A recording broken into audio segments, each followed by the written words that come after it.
அனைவருக்கும் வணக்கம். இன்னைக்கு நம்ம பார்க்கக்கூடிய டாபிக் வந்து மார்க்கெட்டிங் ஸ்கில்ஸ் ஃபார் என்டர்பிரினர்ஸ். ஒரு ஒரு தொழில் முனைவோர் யங் என்டர்பிரினருக்கு தேவையான மார்க்கெட்டிங் ஸ்கில்ஸ் அப்படிங்கிறத நம்ம பார்க்கலாம். இப்போ இருக்கிற காலகட்டத்துல மார்க்கெட்டிங் அப்படின்னு சொன்னாலே வந்து நம்ம மைண்டுக்கு வர்றது டிஜிட்டல் மார்க்கெட்டிங் அப்படின்னு சொல்லிட்டு தான்.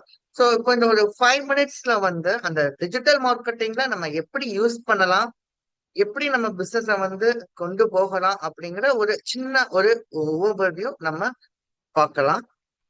ரைட். இப்போ அதுக்கு முன்னால வந்து அந்த சோசியல் மீடியா அப்படிங்கிற அந்த ஒரு பிளாட்ஃபார்ம்ல வந்து பிரபலமான ஒரு சில பிசினஸ் பர்சனாலிட்டிஸ நம்ம பார்க்கலாம். உங்களுக்கே தெரியும், டாலி அப்படிங்கிறவர். இவர் எப்போ பிரபலமானாருன்னா, இந்த வே ஒரு ஆர்டினரியா ஒரு டீ கடை வச்சிருந்தாரு. அவரோட style, the way he delivers tea to the customers ரொம்ப புதுமையா இருந்தது. நம்ம இந்தியால முக்குக்கு முக்கு டீ கடை இருக்கும், ஏன் இவர் மட்டும் பிரபலமாகறாரு அப்படின்னா அவரோட unique style and strategy of preparing the tea. So இது எப்போ நம்ம முகேஷ் அம்பானியோட பையனோட கல்யாணத்துக்கு பில்கேட்ஸை இன்வைட் பண்ணியிருந்தாங்க. அப்போ பில்கேட்ஸ் வந்து நான் அவர்கிட்ட தான் டீ குடிப்பேன் அப்படின்னு சொல்ற அளவுக்கு வந்து ஒரு ரோட்ல உள்ள டீ கடைக்காரர் பிரபலமாகிறாரு அந்த சோசியல் மீடியா அப்படிங்கிற ஒரு பிளாட்ஃபார்ம் மூலயமா. அடுத்து நம்ம பார்த்தோம் அப்படின்னா அமித் குமார். இவர் வந்து ஒரு ஸ்நாக்ஸ் கடை வச்சிருந்தாரு. வச்சுட்டு அதுவும் லாஸ் ஆயிடுச்சு. அதுக்கப்புறம் அவர் வந்து சோசியல் மீடியாலையும் டிஜிட்டல் மீடியாவையும் ஒரு டூலா யூஸ் பண்ணி ப்ரமோஷன்ஸ் அப்படிங்கிறது வர ஆரம்பிச்சது. இப்போ அவரோட கம்பெனியோட மொத்த மதிப்பு வந்து 2059 கோடி. ஒரு ஆல்ரெடி ஸ்நாக்ஸ் கடை தான் வச்சிருந்தாரு. இவங்க அதுக்கப்புறம் வந்து உங்களுக்கே தெரியும், ஆட்டோ அண்ணா அப்படின்னு சொல்லுவாங்க. கீசே ஆட்டோ டிரைவர் அண்ணாதுரை அப்படிங்கிறவரு ஒரு ஒரு சின்ன ஆட்டோல வந்து ஒரு ஒரு ஒரு ஒரு ஃபிளைட்டுக்கு ஈக்குவலண்டா தேவையான அந்த பேசிக் ஃபெசிலிட்டிஸை வந்து அவர் வச்சிருப்பாரு. ஸ்நாக்ஸா இருக்கட்டும், ஏர் கூலரா இருக்கட்டும், லேப்டாப்பா இருக்கட்டும், வைஃபையா இருக்கட்டும், டேப்லெட்டா இருக்கட்டும், ரைட், கம்ஃபர்ட்டா இருக்கட்டும், நியூஸ் பேப்பரா இருக்கட்டும், மேகசின்ஸா இருக்கட்டும். ஸோ இது எல்லாத்தையும் உள்ளடக்கி அவர் வந்து பிரபலம் ஆகுது. ஸோ இவங்க எல்லாருமே வந்து அவங்களோட பிசினஸ வந்து இந்த டிஜிட்டல் பிளாட்ஃபார்ம் அப்படிங்கிறது மூலியமா வந்து பிரபலமானாங்க. நம்மளும் அதுல பண்ணலாமா சார்? தாராளமா பண்ணலாம். ஆனா நம்ம ஒரு சில விஷயங்கள் வந்து நம்ம வந்து தெரிஞ்சுக்க தெரிஞ்சுக்கணும். ரைட். ஸோ இப்போ வந்து அந்த டிஜிட்டல் மார்க்கெட்டிங் அப்படிங்கிறத வந்து 4 விதமா 4 ஸ்ட்ராட்டஜிய யூஸ் யூஸ் பண்ணணும்.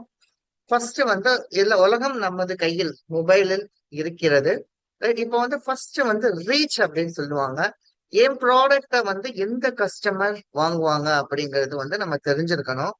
நம்ம என்ன கண்டென்ட் வந்து சோசியல் மீடியால வாட்ஸ்அப்ல போட்டா அவங்களுக்கு வந்து பிடிக்கும், அவங்க அதை பார்ப்பாங்க அப்படிங்கிறத வந்து நம்ம அண்டர்ஸ்டாண்ட் பண்ணிட்டு அதுக்கு தகுந்த மாதிரி கண்டென்ட்டை வந்து நம்ம வந்து டிசைன் பண்ணி நம்ம வந்து சர்க்குலேட் பண்ணணும்.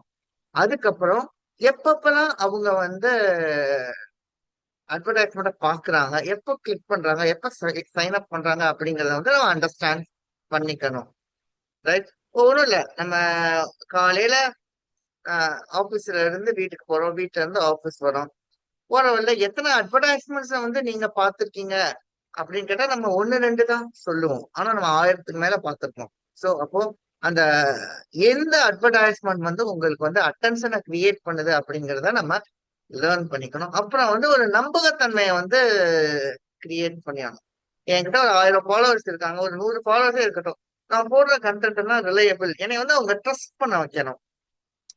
அதுக்கப்புறம் ஸ்டார்ட் பண்றப்ப வந்து கொஞ்சம் கொஞ்சமா பே பண்ணி நம்ம வந்து சப்ஸ்கிரைபர்ஸையும் கண்டென்ட்டையும் நம்ம வந்து ரெடி பண்ணணும். இந்த 4 தான் அந்த டிஜிட்டல் மார்க்கெட்டிங் ஸ்ட்ராட்டஜிஸ் அப்படிங்கிறாங்க. நான் போஸ்ட கிரியேட் பண்ணுவேன், போஸ்ட் பண்ணுவேன், அப்புறம் எனக்கு பிசினஸ் வருதான்னு செக் பண்ணுவேன் அப்படிங்கிறதெல்லாம் அந்த காலம். ரைட். நீங்க கஸ்டமர் அண்டர்ஸ்டாண்ட் பண்ணிக்கணும். ரைட். அவங்க கிட்ட நம்பகத்தன்மையை கிரியேட் பண்ணணும். அப்புறம் கொஞ்சம் கொஞ்சமா பே பண்ணி கஸ்டமர் டேட்டா பேஸ பில்ட் பண்ணணும். இப்படிதான் நம்ம வந்து ஒரு டிஜிட்டல் மார்க்கெட்டிங் அப்படிங்கிறதுக்குள்ள இது பண்ணுவோம். சார் சார் நான் என்னென்ன ஸ்கில்ஸ் எல்லாம் வேணும் சார், நான் ஒரு பிசினஸ் ஸ்டார்ட் பண்ணிருக்கேன், எனக்கு என்னென்ன ஸ்கில்ஸ் எல்லாம் வேணும் சார் அப்படிங்கிறப்போ கஸ்டமர் ரிசர்ச் பண்ண தெரிஞ்சுக்கணும். கஸ்டமருக்கு என்ன பிடிக்கும், என்ன பிடிக்காது, என்ன மாதிரியான போஸ்டர் லைக் பண்றாங்க, என்ன மாதிரியான போஸ்டர் ஷேர் பண்றாங்க அப்படிங்கிறத வந்து நம்ம தெரிஞ்சுக்கணும்.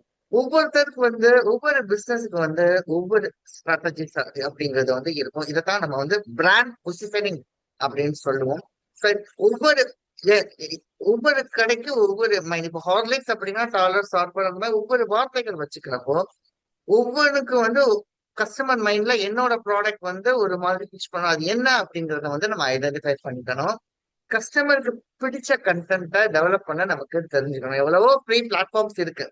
அந்த கேன்வா அந்த மாதிரி வச்சுட்டு கஸ்டமருக்கு பிடிச்ச கண்டென்ட்டை கிரியேட் பண்ணணும். மொத்தம் 20க்கு மேற்பட்ட சோசியல் மீடியாஸ் இருக்கு. நமக்கு வந்து ஒரு 3-4 ஃபேஸ்புக், ட்விட்டர், இன்ஸ்டாகிராம், லிங்க்டின் நமக்கு பிடிச்ச ஒரு 2-3 வந்து நம்ம செலக்ட் பண்ணணும். அதுக்கப்புறம் எஸ்சிஓஸ் அப்படின்னு சொல்லுவாங்க, சர்ச் இன்ஜின் ஆப்டிமைசேஷன். ரைட், நம்ம வந்து நம்மளோட பிசினஸ மக்கள் பார்க்கணும்னா நம்மளோட கீவேர்ட்ஸ் வந்து நமக்கு தெரிஞ்சுக்கணும். என்ன சர்ச் பண்ணா நம்மளோட பிசினஸ் வந்து அவன் கண்ணுக்கு தெரியும், நம்மளோட கோர்ஸ் அவன் கண்ணுக்கு தெரியும் அப்படிங்கிற அந்த வார்த்தையை ஐடென்டிஃபை பண்ணி அதை வந்து கீவேர்டா வந்து நம்ம வந்து என்ட்ரி பண்ணோம்னா தான் சர்ச் இன்ஜின் ஆப்டிமைசேஷன் அப்படிங்கிறப்போ அப்போ எஸ்இஓ பத்தின அடிப்படை வந்து தெரிஞ்சுக்கணும். கஸ்டமரோட டேட்டாவை வாங்க கத்துக்கணும். குக்கீஸ் அப்படின்னு சொல்லுவாங்க. ரைட், நம்ம ஓபன் பண்ணோம்னா நம்மளோட கஸ்டமர் டேட்டா பேஸ் எல்லாமே அவங்களுக்கு போகும். அப்போ அவங்களோட இமெயில், வாட்ஸ்அப் நம்பரை வந்து நம்ம வந்து கேப்சர் பண்றதுக்கு தெரிஞ்சுக்கணும். அதுக்கப்புறம் நம்மளோட போஸ்ட பத்தின அனாலிசிஸ் வந்து பண்ண நம்ம தெரிஞ்சுக்கணும். இந்த 7 ஸ்கில் இருந்தா நம்ம வந்து ஒரு நல்ல டிஜிட்டல் மார்க்கெட்டர் ஆகலாம். நம்ம பிசினஸ வந்து வேற லெவலுக்கு நம்ம டிஜிட்டல் மார்க்கெட்டிங் மூலமா கொண்டு போகலாம்.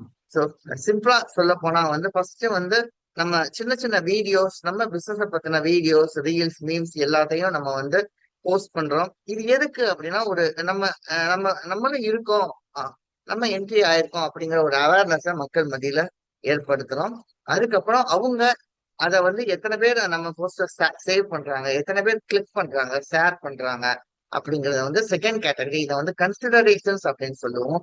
அதுக்கப்புறம் அதை பார்த்தவங்க கன்சிடர் பண்ணி எத்தனை பேர் வந்து நம்ம ப்ராடக்ட வந்து வாங்குறாங்க அப்படிங்கிறத வந்து கன்வர்சன்ஸ் அப்படின்னு சொல்றோம். வாங்கின கஸ்டமர்ஸை வந்து திரும்ப திரும்ப வாங்க வைக்கிறதுக்கு நம்ம என்ன பண்றோம்.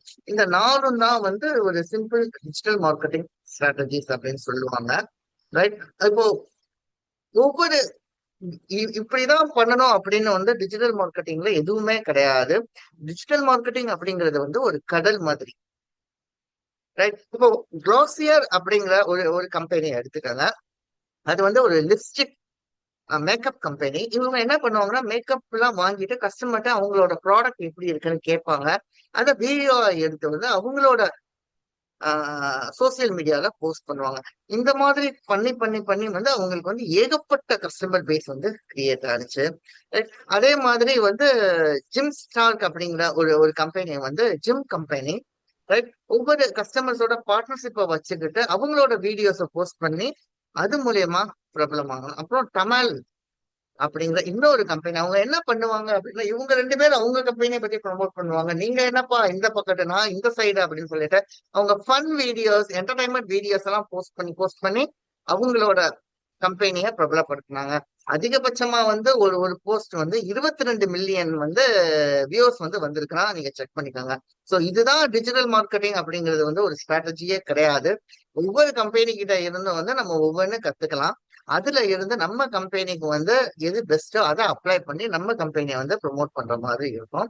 ஸோ 4 விஷயங்கள் வந்து நம்ம பண்ணணும். 30 நாள் இல்ல, நான் வந்து என் கம்பெனியை வந்து பிரபலப்படுத்தணும்னா என்ன பண்ணணும் டிஜிட்டல் மார்க்கெட்டிங்னா 30 நாள் போதும். டெய்லி 30 நிமிஷம் கத்துக்கங்க. டெய்லி 30 நிமிஷம் உங்களுக்குன்னு உங்க கம்பெனியை பத்தின ஏதாவது ஒரு போஸ்ட் வந்து போட்டுக்கிட்டே இருங்க.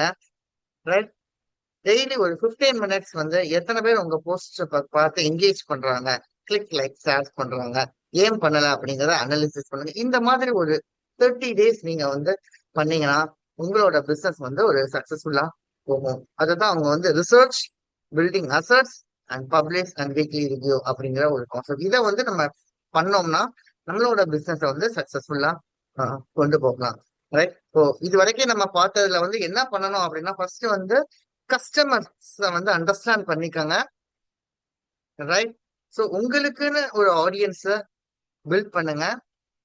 கிளியரா மெசேஜையும் போஸ்ட், வீடியோ, ரீல்ஸ் எல்லாம் போடுங்க.